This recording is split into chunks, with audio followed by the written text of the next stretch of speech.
తర్వాత ఇద్దరు కలిసి మంచిగా ధ్యానంలో కూర్చుంటారు. సడన్గా అక్కడికి బ్రహ్మదేవుడు ప్రత్యక్షమవుతాడు. యాక్చువల్గా బ్రహ్మదేవుడు ప్రత్యక్షం అవ్వాలంటే ఎన్నో వేల సంవత్సరాలు తపస్సు చేయాలి.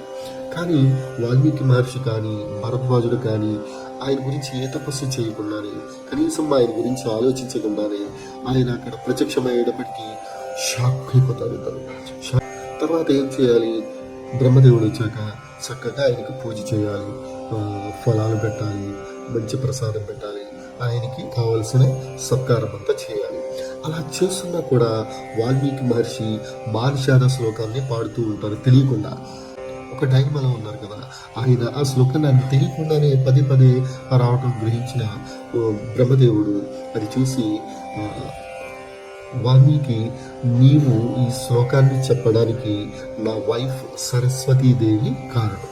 సో దీని గురించి నువ్వు ఎక్కువగా ఆలోచించుకో.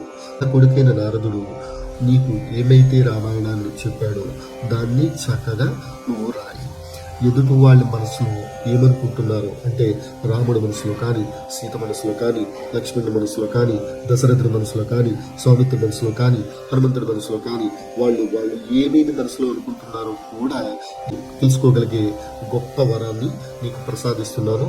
కాబట్టి నువ్వు హ్యాపీగా చక్కగా మంచి మంచి పదాలతోటి, మంచి మంచి శ్లోకాలతోటి నువ్వు రామాయణాన్ని రాయి. నువ్వు రాసే ప్రతి అక్షరం కూడా అక్కడ జరిగింది మాత్రమే రాయగలవు అని గొప్ప వరాన్ని ఇచ్చి ఆయన వెళ్ళిపోతారు. ఈ దేవతా దర్శనానికి ఈ మార్చాద శ్లోకమే కారణమని గ్రహించిన వాల్మీకి యొక్క శిష్యులు ఎంతో ఆనందంతో మానిషాద శ్లోకం పాడుతూ డ్యాన్స్ చేస్తారు.